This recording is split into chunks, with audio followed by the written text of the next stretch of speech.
Hello, everyone. I'm Chris McMillan, and I'm here with John Bush, currently of MyBraveBotanicals.com. John, how are you today? I'm great. Thanks for having me on. No problem. Yeah, you are all over the place. You're very active in activism, TV, radio host, and now currently your latest website that I was checking out is about Kratom. So my question is, what is Kratom and how is Kratom making the world a better place?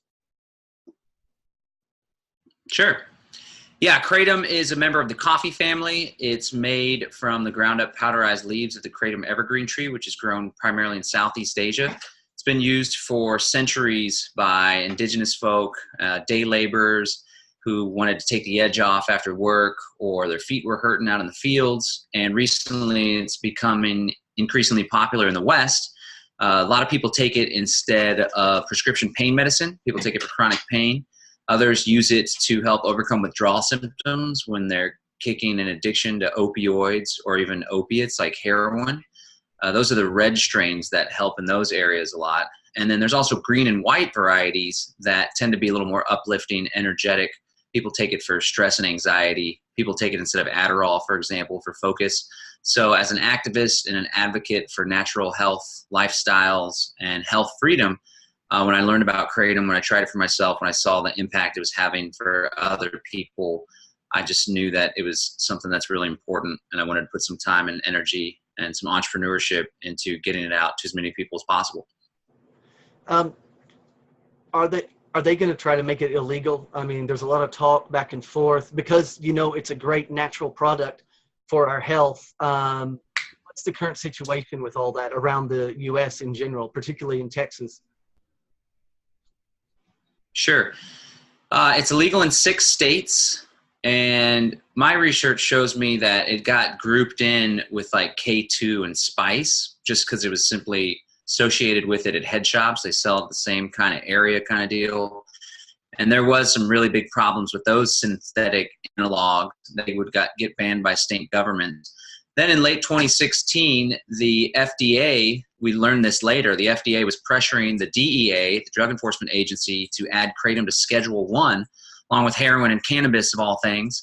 And thankfully, there was such a big pushback, again, because it's had such a profound impact on people's lives, literally giving them their life back, their ability to function, their ability to socialize, their ability to take care of their kiddos when the pharmaceuticals or the pain was just too much, or the addiction. And they pushed back and reached out to their congressmen and senators, and there was like 52 or 53 congressmen that signed a letter to the DEA, and even 10 U.S. senators. But since then, since that victory, the price of liberty is eternal vigilance, and the FDA has continued on trying to demonize and propagate Kratom, delegitimize it, and they're also targeting the county level and the state level. So when they couldn't get it done at the federal level, they shifted their strategy, and now they're trying to push it through many states and local governments. But there's an organization like the American Kratom Association that's doing a lot of lobbying, and they're actually getting legislation passed in Utah, for example, and they have it pending in other state houses, state legislatures, that would legalize Kratom. So it would keep them from banning it, and it would put in some regulations, which thankfully are pretty minimal. I tend to be a no regulation guy, but for people that really use Kratom to help their lives, it's definitely preferable than being banned, of course. And in Texas, as I said, there's no regulation whatsoever. So Texas, it's freedom when it comes to Kratom, thankfully. That's great. Do you know, what are the 6 states, just out of curiosity, where it's illegal?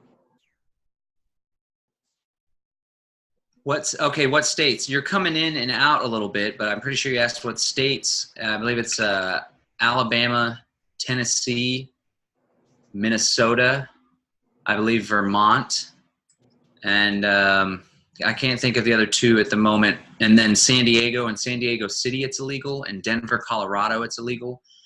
There's a county in Florida. There's a handful of others scattered. Huh. Well, yeah.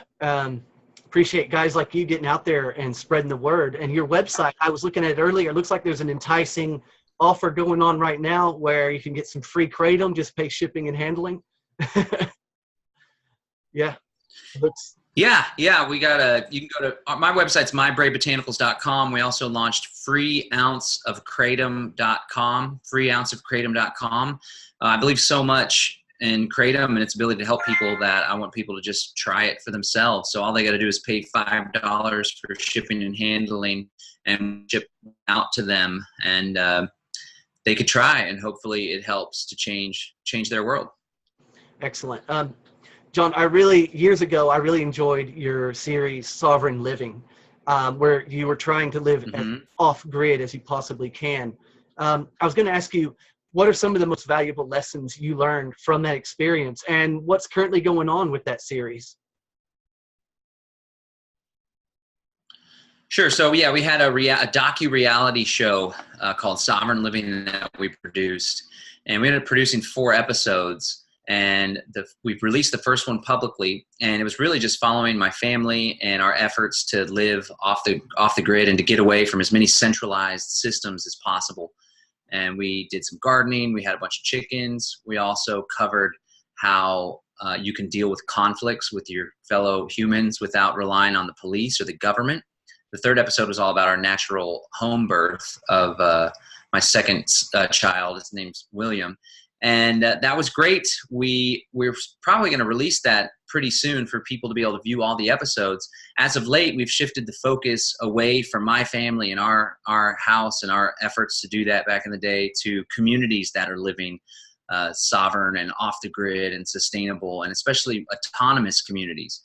And so our nonprofit Center for Natural Living, we have a project called the Sustainable and Autonomous Communities Initiative, and we thought it'd be great to spotlight one of the most sustainable and autonomous communities out there that was acting in concert with the cartel groups. And they put up their own indigenous form of government, and they started reforesting. They threw out the cartel groups and the government because the cartel members were deforesting the area and planting avocado trees, and they said enough is enough, tossed them out, and we documented that. So the next episode of Sovereign Living will be about this community where we got to visit the spot where the revolution started. We got to visit the forest that they were tearing down, and we got to check out their reforestation efforts. So it's super inspiring to see that people are doing this on such a big scale right now.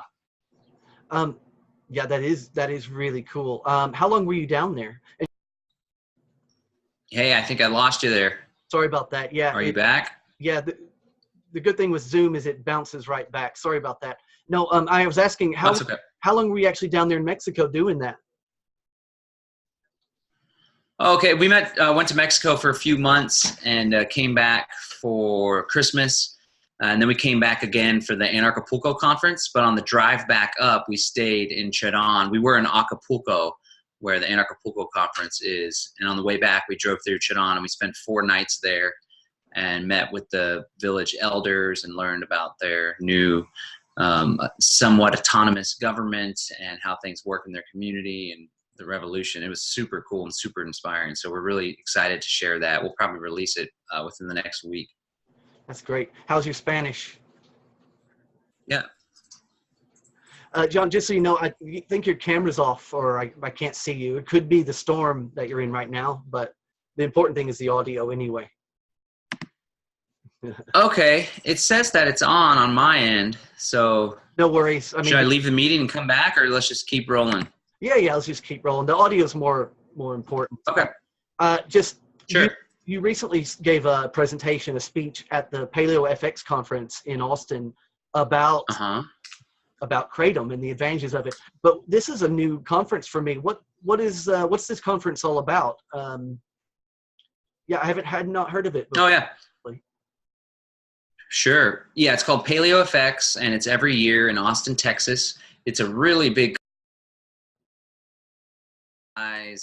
martial arts, and Rebecca Powers, who's the executive director of the Center for Natural Living, she has a relationship with them, and they invite her to put on and host speakers at the conference, which is super cool. But this year we also had Derek Bros there.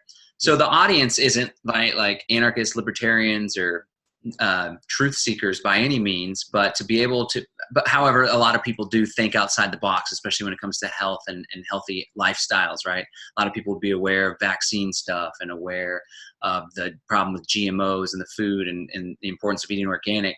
But Derek Gross got to speak and talk about decentralization and bucking the system and building autonomous communities. That was super cool. And the audience was really receptive to Kratom. It was a great event, and we look forward to continuing to participate there. It's huge. It's really big here in Austin. That's great. Yeah, I hadn't heard of it before, so I'll definitely consider attending in 2020 next year. Definitely. Oh, yeah. Massive, major topics that are important for everyone should know. You know what I mean? I reviewed a guy named Evan Folds. Have you heard of him? The soil doctor? I'm not. Yeah. I'm not familiar, no. Definitely worth checking out. Fascinating what he's doing. He's going to be speaking at the Red Pill Expo coming up in Connecticut next month. Right on. So just one more question. So if someone comes up to you on the street and says, "Hey, John, got any advice on dieting and nutrition?" What would you tell them?